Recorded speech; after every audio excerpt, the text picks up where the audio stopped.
Sanibonani. Lapha mkwami ngiphethe ukuchitha umhlangano ngapha kwesokudla. Ngiphethe uToxic ngapha kwesobunxele. Ngizoke ngiqale ngoToxic nje.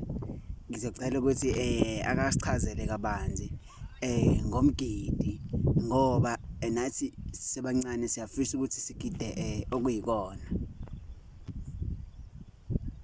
Ngiyabingelela bami uToxic lo wakambuthi la endaweni zasade. Cha, noma kungekho okutheni engikwaziyo okubanzi ngomgidi, kodwa ngibuka ukuthi umgidi wamanje nokade ukhona izolo awusafani.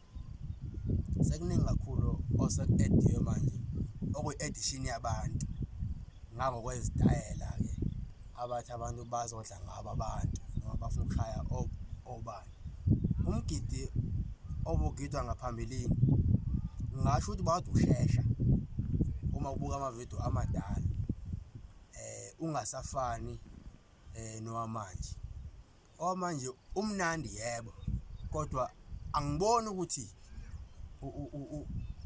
ukulela zinga uShembe aye ubeke kilo, ngoba ngiyakhumbula nje ubaba uMfundisi Mathunjwa ephethe inkonzo ekhuluma ngokuthi uma lo mgidi ushintshwa uShembe uyobabulala bonke labantu abawushintsha umgidi kuvela abasha.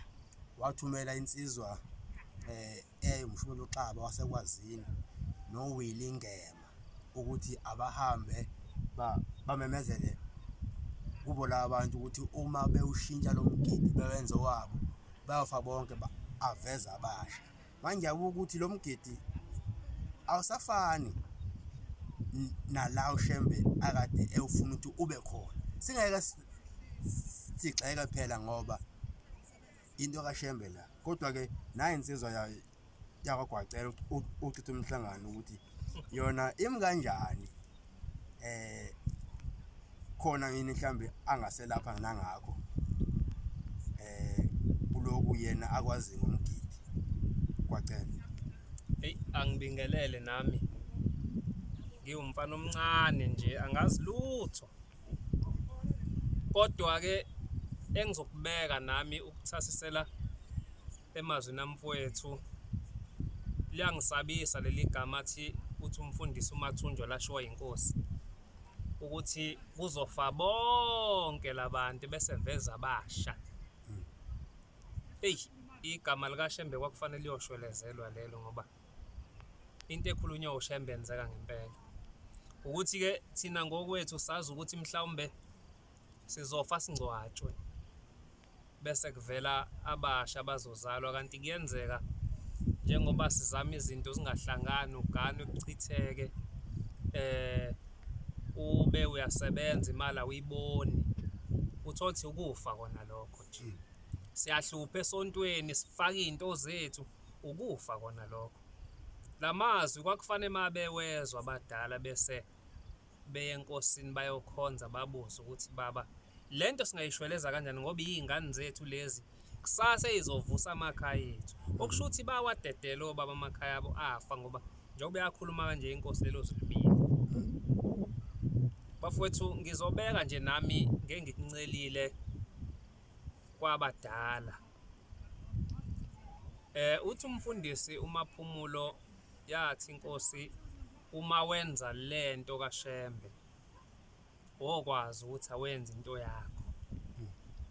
Wathi-ke bantu abami banovalo manithinta umgidi kaShembe ningafaki okwini, ngoba wathi uShembe inkosi ilanga uthi yathi ngelinye ilanga abantu abami senginikeza umthandazo wokugcina, ngoba yonke imithandazo benginikeze yona seniyonile. Awekho amadimoni enithatha uma nithandaza bese yanithobela, ngoba imithandazo benginikeze yona seniyonile. Ukuhlabelela seningonile. Senginikeza-ke manje umthandazo wokugcina, igama lawo umgidi. Uthi ithi inkosi-ke bantu abami into engininikeza nomgidi uthi niyonqoba yonke into ngalomthandazo ngoba usathana akakwazi ukuwuthandaza. uthi njoba ngininikeza lo mthandazo ngenzela ukuthi bantu abami imithandazo sathane ededile nami ekude.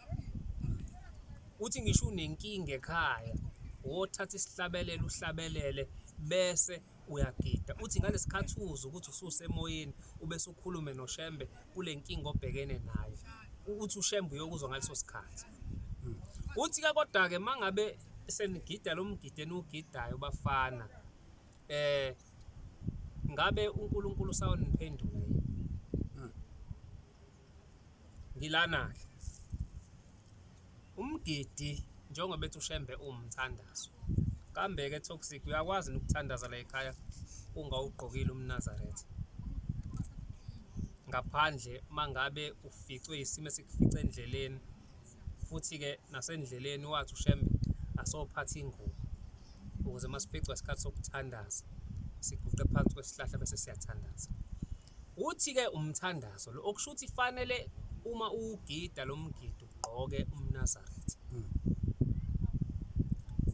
Njengoba ke singawugqoka umNazaretha sesisina umgidi kaNkuluNkulu ngecathulo. Sibalekela umNazaretha ngoba vele sifuna ukufaka izicathulo namakepisi ekhanda. Waqala ke wanakala umgidi kaNkuluNkulu. Uma ungabuka inhlanhla yesona uqale eHarding uye ePortshepstone uye eMzumbe uye eMthwalume uye eThekwini.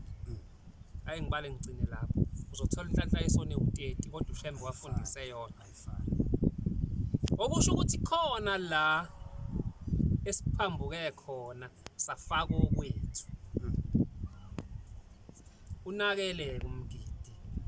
Bekuwumuntu nomuntu ukuthi ake sifune bangcwele ukuthi kahle kahle yini efuna uShembe ngizokwenza umzekelo nje. Kunosisi ophendukile la. Wakhetha inkosi wayesefika ezwe igama elithi khona intethelelo. Lo sisi uhambile waya komunye ubaba cela ungamushi isibongo. Kodwa into eyenzeke khona ngala ePortshepstone ngithi semvutshini.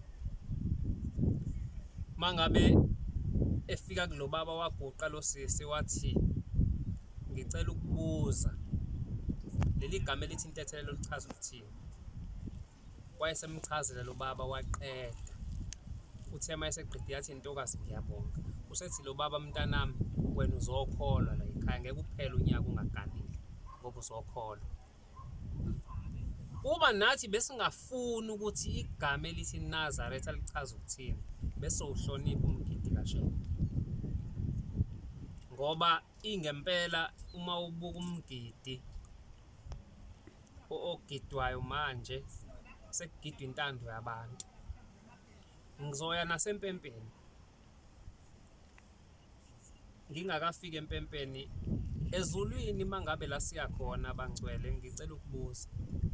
Imuphi umgidi siyowufica ngabe nasezulwini kugidwa lemigidi ehlukene kanje lesiyigida la noma ezulwini wodwa.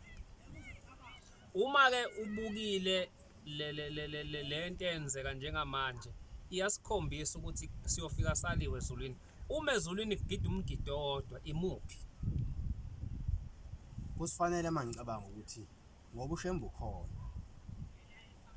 Sinenhlanhla ngoba uShembe sinaye. Siyakwazi ukuthi sifike kuye ezulwini.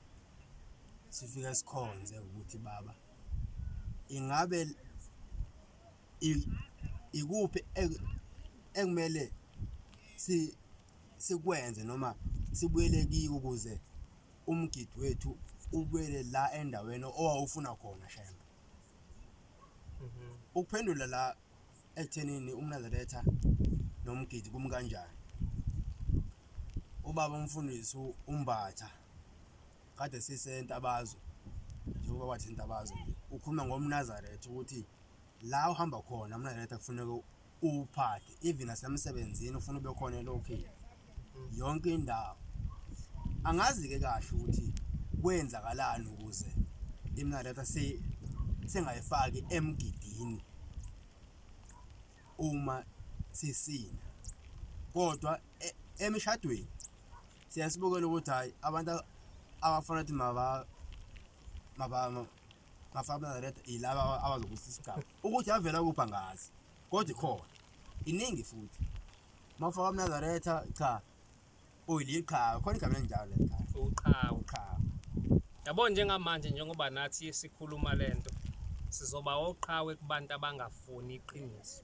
Kanti la siya khona kufunakala iqiniso. Yabona nje uma ukhuluma ngomgidi sekugidwa intando yomuntu yabona impempe ngokwala ekhaya.